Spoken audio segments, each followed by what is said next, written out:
কোন অবস্থাতে নামাজ ত্যাগ ইসলামে অ্যালাউড না। আপনি লক্ষ্য করুন, নামাজ আপনি দাঁড়িয়ে পড়তে পারছেন না, ইসলাম বলে বসে পড়ো। বসে পড়তে পারছেন না, আল্লাহ বলেন শুয়ে পড়ো। শুয়ে শুয়ে আপনি হাত পা নাড়াতে পারছেন না, ইসলাম আপনাকে নির্দেশ করছে মনে মনে তুমি নামাজ আদায় করো। আপনাকে ওযু করে নামাজ পড়তে হবে, ওযু করতে পারছেন না, ইসলাম বলে তুমি তায়াম্মুম করো। আপনি তায়াম্মুম করতে যদি অপারগ হন, তায়াম্মুমের ব্যবস্থা নাই, ওযুর ব্যবস্থা নাই, তাহলে যে অবস্থা আছেন সে অবস্থা আপনাকে নামাজ আদায় করতে হবে। নামাজের জন্য সতর ঢাকা ফরজ, কিন্তু এমন কোন পরিস্থিতি আছেন, আল্লাহ মাফ করুক, আপনার সতর ঢাকার ব্যবস্থা নেই, তাহলে ওই অবস্থায় আপনাকে নামাজ আদায় করতে হবে। আপনি যদি এমন কোন পরিবেশে থাকেন যেখানে আপনার পবিত্র কাপড় থাকা নামাজের জন্য পূর্ব শর্ত, অথচ আপনার কাছে পবিত্র কোনো কাপড় নাই, তো ইসলাম ওই অবস্থা আপনাকে নামাজ পড়তে বলে।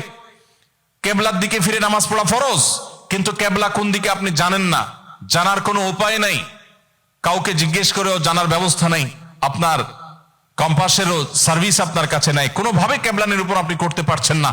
এই রকম পরিস্থিতিতে অনুমান করে এই দিকে কেবলা হতে পারে ধারণা করে সেই দিকে ফিরে নামাজ পড়তে হবে, তারপর আপনাকে নামাজ আদায় করতে হবে। ভাইরা আমার, নামাজের গুরুত্ব এত বেশি বুঝেছেন সাহাবা ইকরাম যে যুদ্ধের মধ্যে, রণাঙ্গনের মধ্যে পর্যন্ত তীর এসে লেগেছে পায়ে, কিন্তু নামাজ ছাড়েননি। ওমর রাদিয়াল্লাহু তাআলা আনহু খলিফাতুল মুসলিমিন, তিনি বলেছেন লা হাজ্জা ফিল ইসলাম লিমান তারাকাস সালাহ, যে ব্যক্তি নামাজ ছেড়ে দেয়, যে ব্যক্তি নামাজ পড়ে না, এর ইসলামে কোনো অংশ নাই, সে নিজেকে মুসলিম দাবি করবার কোনো অধিকার নেই।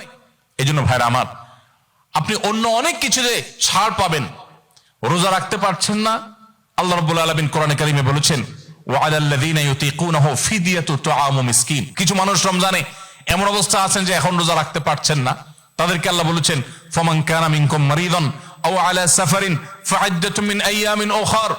কেউ যদি অসুস্থতার কারণে, সফরে থাকার কারণে রোজা রাখতে কষ্ট হয়, তাহলে সে রমজানের রোজা না রেখে এই কয়েকটা রোজা, যেগুলো সফর কিংবা অসুস্থতার কারণে, কারো জ্বর হয়েছে, অসুস্থ হয়েছেন, রোজা রাখাটা টাফ হচ্ছে, তার পানি পান করতে হবে, তাকে মেডিসিন নিতে হবে, না হলে তার বিপদ হতে পারে, এইরকম সিরিয়াস পর্যায়ে অসুস্থ হলে আল্লাহ তাআলা তার জন্য কোরআনে বিধান দিয়েছেন সে এই রোজাগুলো ভেঙে রমজানের বাইরে অন্য সময় রোজা রাখতে পারবে।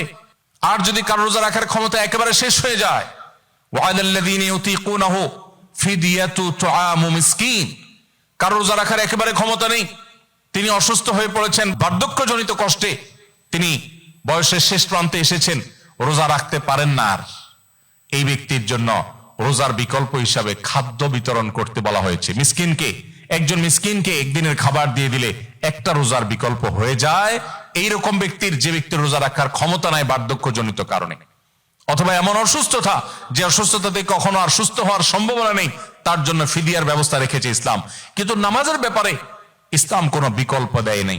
ভাইরা আমার, নামাজ এমন একটা ইবাদত যে এটার কোনো বিকল্প না, যে ঠিক আছে নামাজ পড়তে পারো না, তুমি সাদাকা দিয়ে দাও, এটা হয়ে যাবে, এরকম কোনো বিধান কোরআন হাদিসে নাই। অতএব আমরা যদি নিজেদেরকে মুসলমান পরিচয় দিতে চাই, আমাদের ইসলামটাকে আমরা ধারণ করতে চাই, তাহলে আমাদের 5 ওয়াক্ত নামাজকে সর্বোচ্চ গুরুত্ব দিতে হবে, যেই কোনো পরিস্থিতিতে আদায় করতে হবে। অনেক সময় হীনমন্যতা কাজ করে যে আমার এখানে কেউ মুসলমান না, আমি একা মুসলমান, একা নামাজ পড়লে সবাই তাকায় থাকবে, নামাজের কোনো আলাদা জায়গা নেই, তো তাকায় থাকবে। তাতে আমার যদি একটু হেজিটেশন হয়, আমি যদি একটু অস্বস্তিতে পড়ি, আমি যদি একটু লজ্জাস্কর পরিস্থিতিতে পড়ি, তারপরেও সেটাকে আমার মেনে নেওয়াটা আমার ইমানের দাবি। আমি জান্নাতটা আল্লাহর কাছে কোন মুখে চাইবো? অনন্তকালের সুখের ঠিকানা জান্নাত যে চাইবো, সেখানে তো আমাকে কিছু স্যাক্রিফাইস করতে হবে। এই স্যাক্রিফাইসের বিনিময় আল্লাহর কাছে আমি জান্নাত চাইতে পারি।